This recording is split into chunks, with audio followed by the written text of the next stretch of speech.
मंगल त्रयोदशी प्रदोष व्रत की कथा का आप लोग श्रवण करेंगे। मंगलवार का दिन व्याधियों का नाशक कहा जाता है। इस व्रत में एक समय व्रती को गेहूं और गुड़ का भोजन करना चाहिए। देव प्रतिमा पर लाल रंग का फूल चढ़ाना और स्वयं लाल वस्त्र धारण करना चाहिए। इस व्रत के करने से मनुष्य सभी पापों व रोगों से मुक्त हो जाता है। इसमें किसी प्रकार का संशय नहीं है।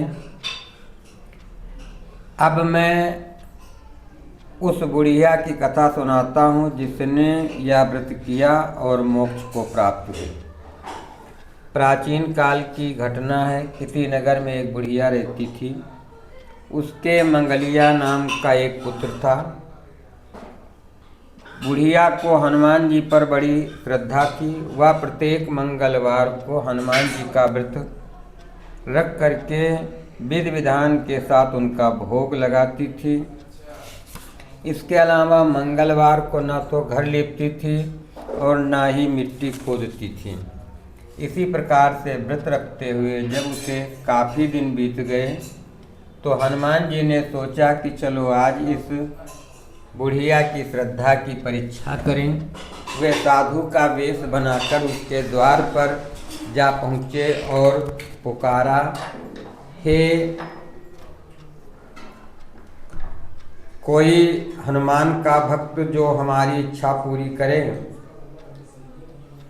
उस बुढ़िया ने ये पुकार सुनी तो बाहर आई और पूछा कि महाराज आप कौन हैं, क्या आज्ञा है।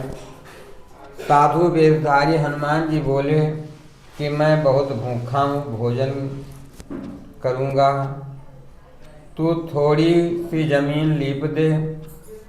बुढ़िया बड़ी दुविधा में पड़ गई। अंत में हाथ जोड़ करके प्रार्थना करने लगी कि हे महाराज, लीपने और मिट्टी खोदने के अतिरिक्त जो काम आप कहें वह मैं करने को तैयार हूँ। साधु ने 3 बार प्रतिज्ञा कराने के बाद कहा, तू अपने बेटे को बुला, मैं उसे औंधा लिटाकर उसकी पीठ पर आग जलाकर भोजन बनाऊंगा। बुढ़िया ने सुना तो उसके पैरों तले की धरती खिसक गई, किंतु वह वचन हार चुकी थी। उसने अपने बेटे मंगलिया को पुकारकर साधु महाराज के हवाले कर दिया। मगर साधु ऐसे ही मानने वाले न थे। उन्होंने बुढ़िया के हाथों से ही मंगलिया को औंधा लिटाकर उसकी पीठ पर आग जलवाई। आग जलाकर दुखी मन से बुढ़िया अपने घर के अंदर जा घुसी।